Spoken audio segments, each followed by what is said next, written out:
il crée Adam avec le principe de la semence. Le principe de la semence, c'est lequel? C'est qu'il a mis à Adam le moyen de se reproduire. Tout ce que Adam devait engendrer ne devait pas être engendré de la même manière que Adam a été engendré. Pour que Adam soit engendré, Dieu va prendre la terre, il va former un homme. Il va souffler en lui. Et quand il va souffler en lui, Adam va devenir une âme vivante, c'est-à-dire un sang vivant.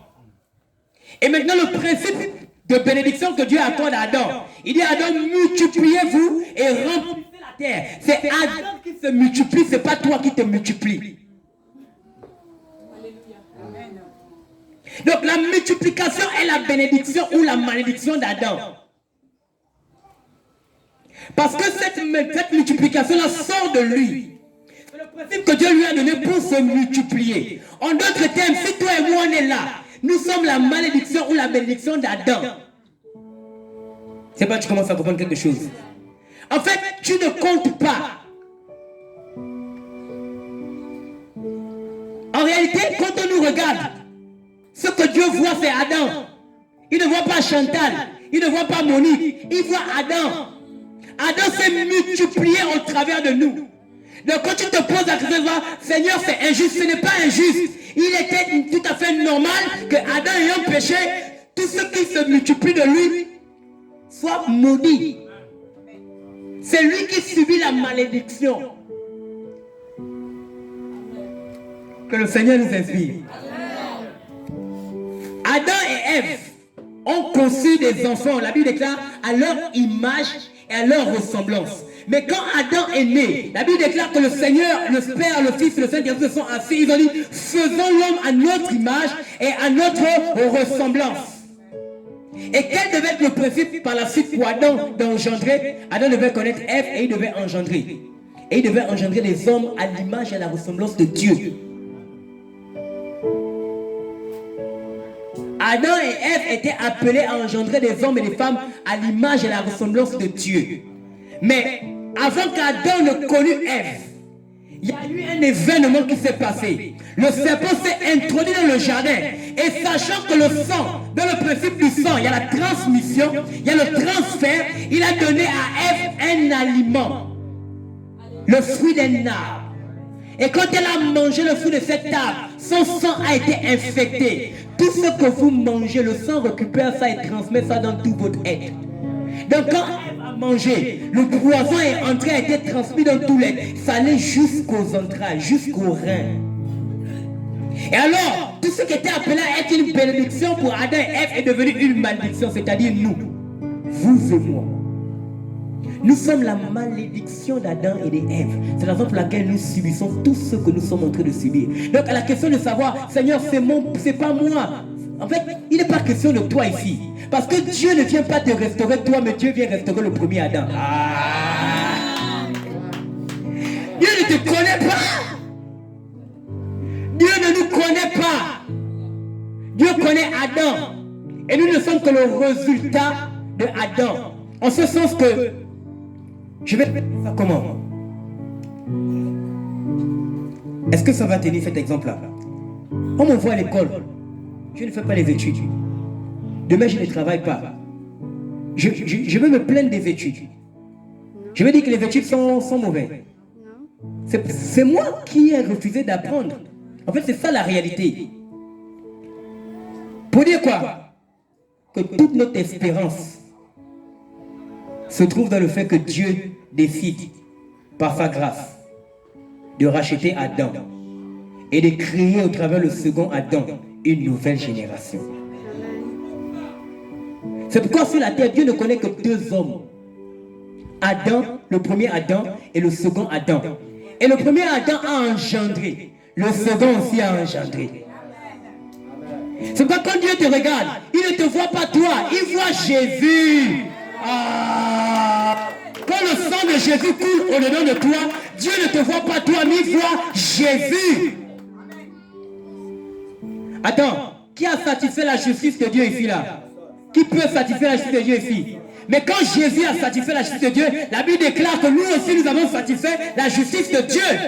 C'est en ce sens que lorsqu'on prend le baptême, on dit quoi? Nous sommes morts avec lui et nous sommes... Mais où? On est morts avec lui. Toi, tu étais à Golgotha. Qui ici était à Golgotha? Qui était à Golgotha? Mais nous étions dans les reins. Nous étions dans les reins. Nous étions dans les reins. De même que Lévi a payé la dîme dans le... On a déjà lu les versets. Celui qui était là vendredi. De même que Lévi a payé la dîme dans les seins, dans le Abraham. Mais entre Lévi et Abraham, combien de générations se sont écoulées?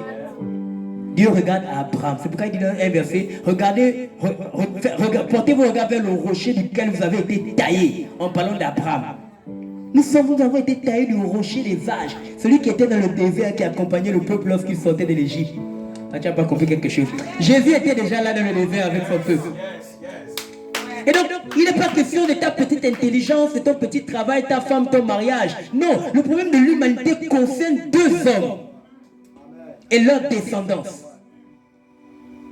Et par le péché, Adam a voué sa descendance à l'échec. C'est la raison que la Bible dit tous ont péché. Tu vas aller tous en péché, moi j'ai péché où?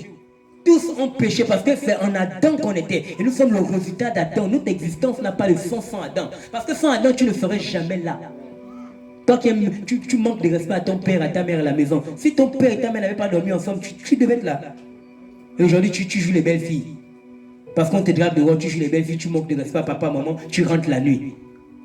Hein? Tu n'étais qu'un petit zigote comme ça là. Ta mère aurait pu arrêter ça. Tu es qui? Tu n'es rien.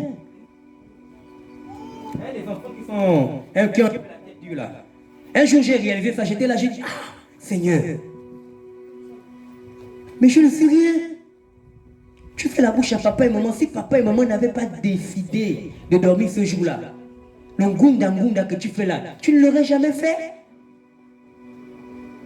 Donc quand tu te regardes bien dans le miroir là, il faut respecter les gens qui sont derrière toi.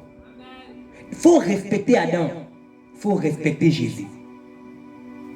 Dieu marche dans ses principes, mon frère. Et donc, Adam mange le fruit. Son sang est infecté. Et quand tu connais Ève, la Bible de Genèse chapitre 5, Adam engendra, on va le lire ensemble.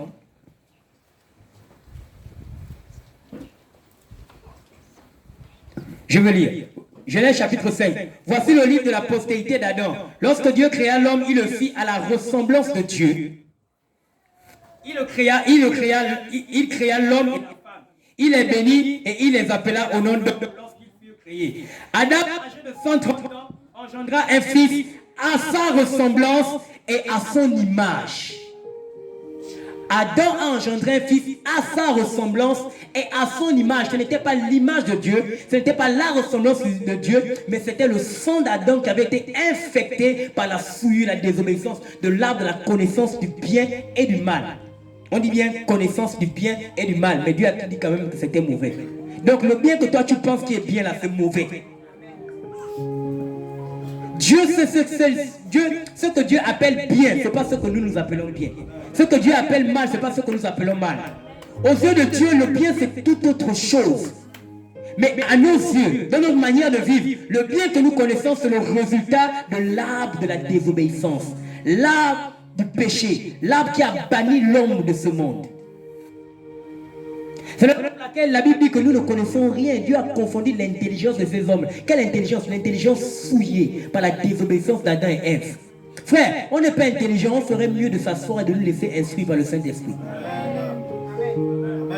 Parce que la preuve, regardez comment le monde est dans le chaos, comme pas possible. Mais qu'est-ce qui se passe? Le sang d'Adam crie. Hé Adam, tu nous as vendu.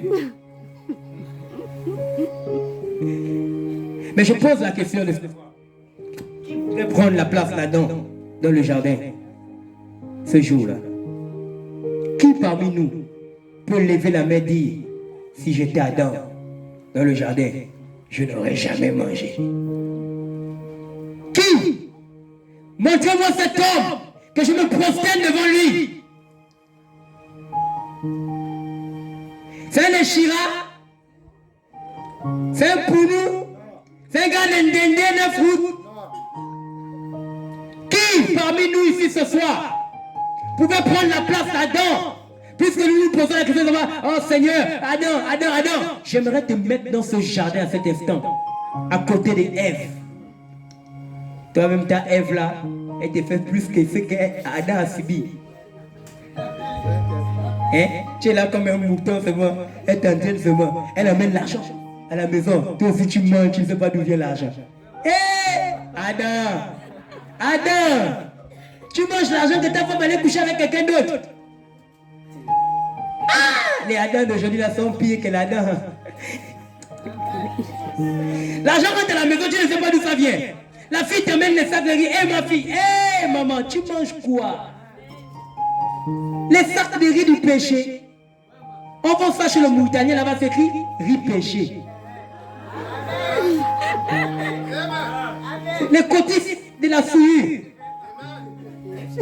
Elle t'amène le pain des flirts. Quand le pain vient comme ça, le sachet c'est écrit flirt. Mais c'est ça que... Pardon. Seigneur, sauve-nous. L'iPhone que tu as eu l'iPhone là comment? Toi, tu aurais pu être à la place. Toi, tu dis à la place là-dedans. L'iPhone là. Adam, quand même, c'était l'arbre, hein? Toi, c'est le petit iPhone là. iPhone 16, iPhone 17. iPhone de quoi? Moi, je te montrer life of living God.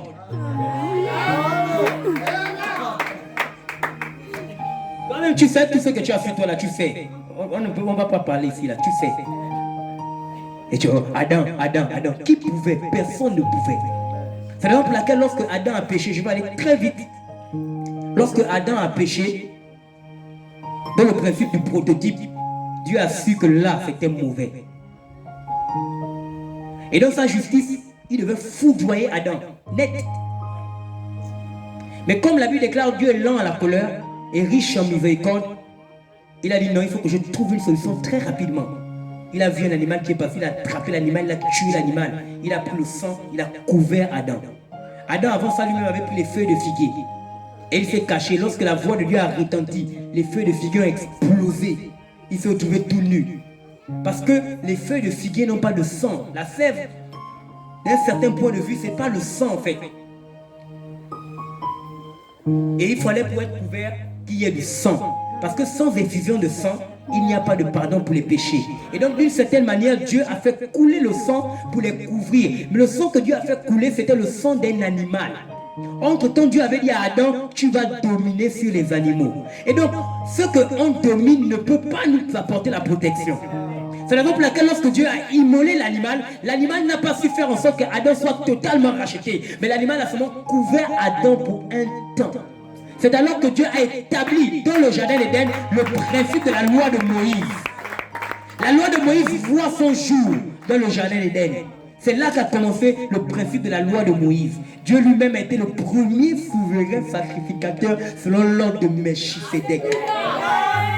Elle a immolé l'agneau, il a couvert. C'est pourquoi ils ont été chassés. Et le Seigneur, tu as déjà immolé l'agneau. Pourquoi alors ils ne sont pas restés?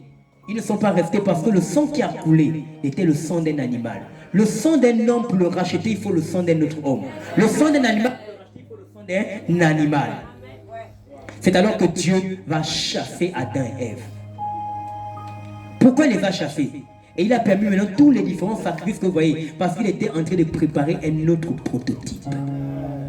Combien d'années ça a pris à Dieu pour former Adam? Je ne sais. J'ai essayé de faire des recherches, mais je ne suis pas encore arrivé au bout. Mais je suis sûr d'une chose. Un jour chez nous, c'est 1000 ans chez Dieu. Donc quand nous lisons, Dieu forma l'homme, nous voyons ça comme un jour. Mais certainement dans l'éternité passée, il y a des siècles et des siècles qui sont écoulés. Parce que Dieu, quand il crée quelque chose, il doit prendre du temps. C'est pourquoi la Bible dit quelque chose de scandaleux pour les musulmans. Dieu forma. En d'autres termes, ça veut dire qu'il avait des mains. Et il est descendu, il a pris de la boue. Dieu a accepté de se salir. Il a formé l'homme. Il était sûr que ce prototype-là devait résister. Et quand ça a échoué, il a dit non, il faut que je recommence le prototype. C'est pourquoi la Bible déclare Jésus est le premier-né de la création. Yaï! Pourquoi? Pour racheter l'autre homme qui était Adam. Dieu a pris un certain temps qui s'est écoulé. Hébreux chapitre 10. Un certain temps qui s'est écoulé. Et quand le temps a été marqué, qu'est-ce qui s'est passé dans Hébreux chapitre 10? Dieu va recommencer le processus. Oh, j'aime ça.